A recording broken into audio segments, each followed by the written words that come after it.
चौथा अध्याय। उद्धव से यदुकुल का नाश सुनकर विदुर का मैत्रेय जी के समीप गमन।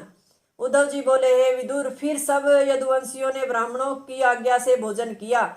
अनंतर सब मदिरा पान कर एक दूसरे पर मरम भेदी व्यंग्य करने लगे। मदिरा के आवेश में उन्मत्त होकर वे आपस में ही लड़ झगड़ कर कट मरे।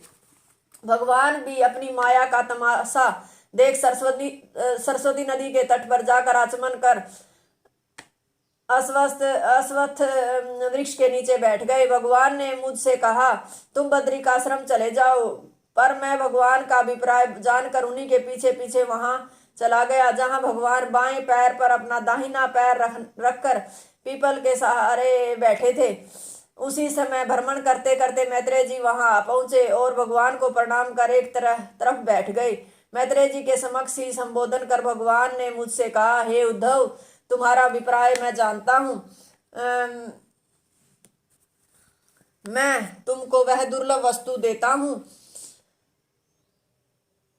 जो मुझसे विमुख लोगों को कदापि प्राप्त नहीं हो सकती, क्योंकि पूर्व जन्म में तुमने मेरी बड़ी आराधना की थी। तुम्हारा यह जन्म अंतिम है, जिससे तुम मुझे इस अवस्था में देख रहे हो।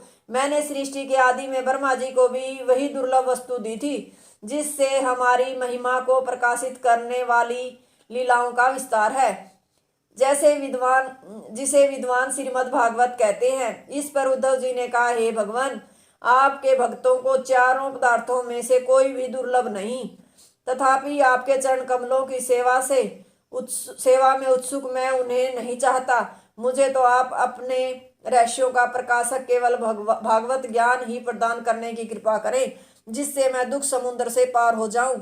यह सुनकर भगवान ने उद्धव को अपने रहस्य में ज्ञान का उपदेश किया और परम स्थिति सामीप्य मुक्ति भी दी। तत्पश्चात मैं भगवान को प्रणाम कर उनके विरह से व्याकुल हो यहाँ चला आया हूँ और यहाँ से उनके प्रिय स्थान बद्रिकाश्रम चला जाऊंगा, जहाँ नर नारायण लोक कल्याणार्थी तपस्या करते हैं। सुखदेव जी बोले, हे राजन, तब विदुर जी ने उद्धव से कहा, हे योगेश्वर, उसी ज्ञान का आप मुझे भी उपदेश करें। इस पर उद्धव जी ने कहा, मेरे सामने ही भगवान ने मैत्रेय जी से कहा था कि मेरे ज्ञान का उपदेश तुम विदुर जी से कर देना। इसलिए हे विदुर, तुम मैत्रेय जी के समीप जाकर वह ज्ञान प्राप्त करो।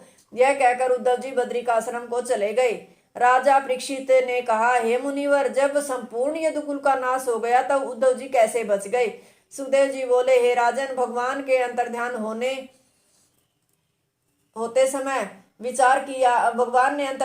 समय विचार किया कि मेरे जाने पर कोई ज्ञान का उपदेश करने वाला नहीं रह जाएगा। इसलिए उद्धव अभी कुछ दिन यहाँ रहे। यदुकुल का संहार और भगवान का अंतर्ध्यान सुनकर विदुर भी रोने लगे और फिर यमुना तट पर चलकर धीरे धीरे कुछ दिनों में हरिद्वार जा पहुंचे, जहां पर मैत्रेय जी विराजमान थे। तृतीय स्कंद का चौथा अध्याय समाप्त। हरिओम तत्सत।